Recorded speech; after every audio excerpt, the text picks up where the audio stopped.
Ooh-wee. Okay, welcome to a new episode of Nate's MMA Corner.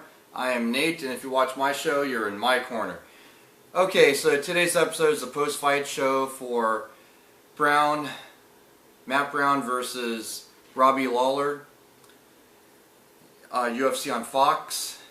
It's a post-fight show of the main card, and also we've got two things in this episode: a pre-fight for Ryan Bader versus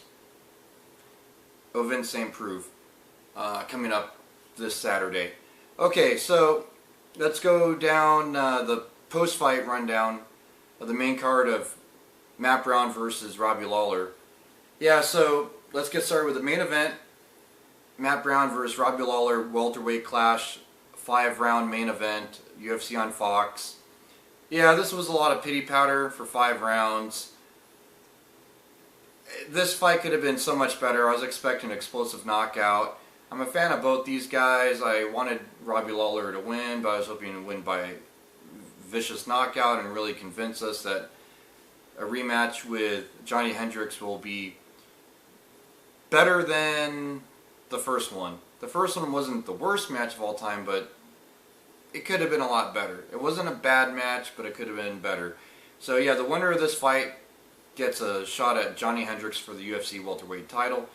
And yeah, Robbie Lawler won by unanimous decision. It was, yeah, pretty much, there was one 48-47. The rest were 49-46s for Robbie Lawler. And yeah, he pretty much just outpointed Matt Brown and kept sticking and moving and didn't allow Matt Brown to really tee off on him. And Robbie Lawler squeaked out that decision. And I wish he was just a little bit more aggressive with this fight. And it was pity patter, just more strikes landed per round. That pretty much sums up the whole fight. Yeah, so Robbie Lawler gets the shot at Johnny Hendricks in a rematch for the UFC welterweight title now.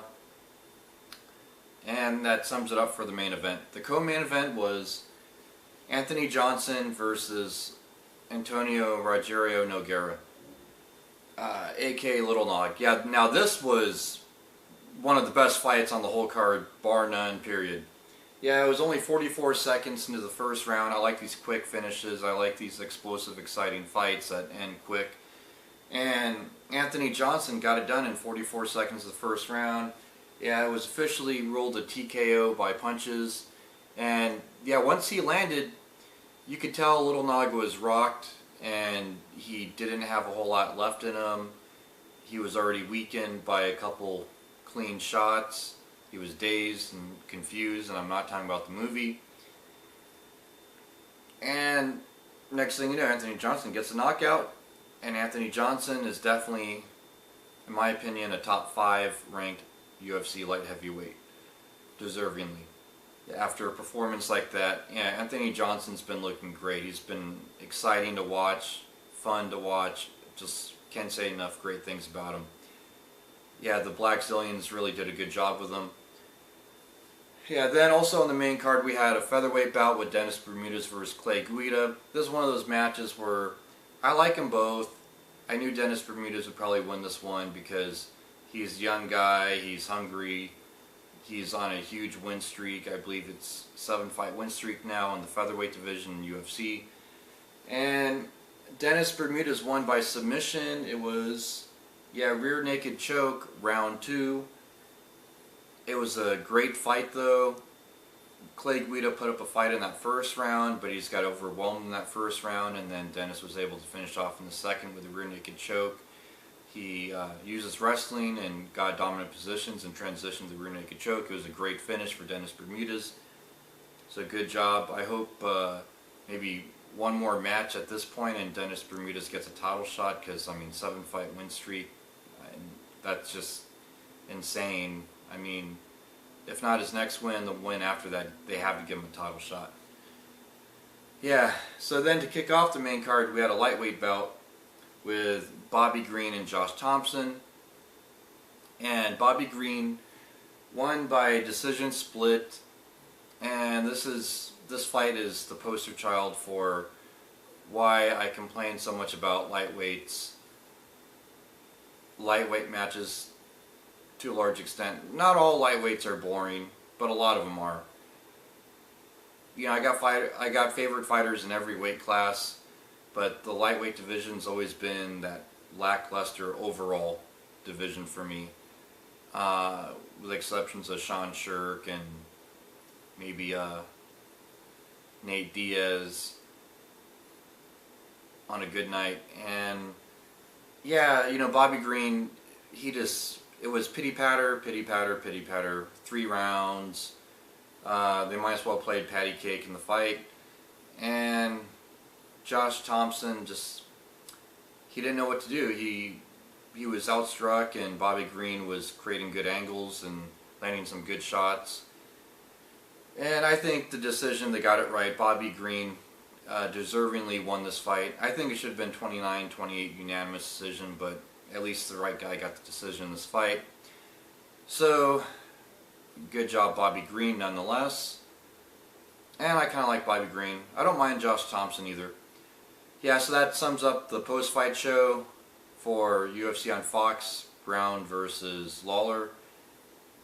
And then now let's get on to the pre-fight show for Ryan Bader versus OSP. My predictions for this fight card is Ryan Bader wins in the light heavyweight main event with OSP. I think Ryan Bader's on a tear right now. He has great wrestling experience, and he's learning the striking game much. He's advanced in the striking game. He's definitely gotten a lot better in striking since winning the Ultimate Fighter Season 8.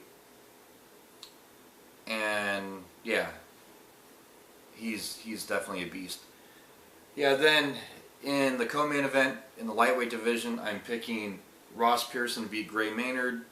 I think Ross Pearson is looking good right now. He got robbed in a decision against Diego Sanchez. He doesn't want to leave in the hands of judges. I think he could knock out Gray Maynard, and he will. He'll stuff the takedowns of Gray Maynard.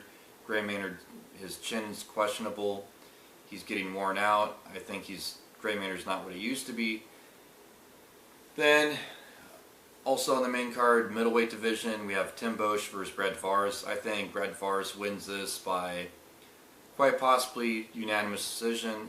Brett Favre is known for winning a lot of decisions, and I think Tim Boesch, his chin is okay, and I think Brett Favre lands more in the boxing game. He makes it a boxing match, and Brett Favre wins by landing more punches per round. So it'll be a good day for Brett Favre, not too good for Tim Boesch. Then in the welterweight division, we have Seth Brzezinski versus Alan Jabon. I think I said that right. Yeah, I'm picking. I think I said his last name right. Yeah, I'm picking Seth Brzezinski. I think Seth Brzezinski, he's won some good fights in the UFC. He has some experience under his belt now, and you know, he's been hit and miss, but I think this Saturday will be a good day for him, and he'll be back on track. I don't know if he'll be in title mix, but he'll definitely have a good, clean win. Probably by unanimous decision, because he's good at mixing things up, and well, he could win by knockout. I would say if he wins by a finish, it would be by knockout. Then in the heavyweight division, we have Sean Jordan versus Jack May. I'm going to go out on a limb here and say Jack May wins, because he's 7-1 last time I checked, and Sean Jordan's been hit and miss. And I think Sean Jordan could be knocked out. And I think Jack May has good heavy hands and good MMA experience. And Sean Jordan, yeah, I say it's 51% Jack May, 49% Sean Jordan. I think there's going to be a good, clean knockout win in the first or second round in this fight. It's going to be a good, exciting heavyweight match.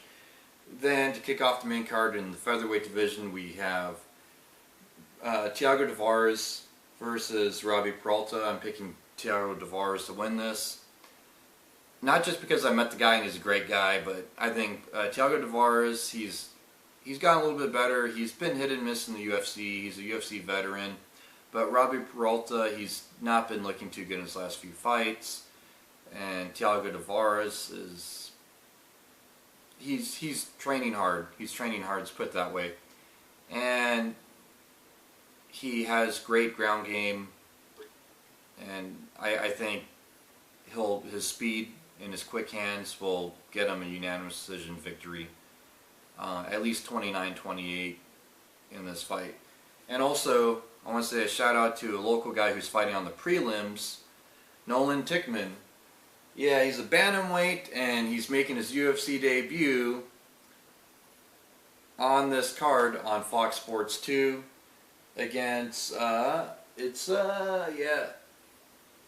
Frankie Saenz. That's how you say his name, I think. Some of these names are hard to pronounce. Anyways, yeah, Nolan Tickman, he's been working hard. He's trained out of Coachella Valley. And I met his brother. Yeah, they're great guys. I hope Nolan wins. Go for it. Get that first W in the UFC. You've worked hard for it. Go Nolan. And yeah, that sums up the pre-fight section of my episode. So stay tuned for my next episode, which will be a post-fight for this card. And hopefully, yeah, Nolan Tickman wins. Until then, see ya.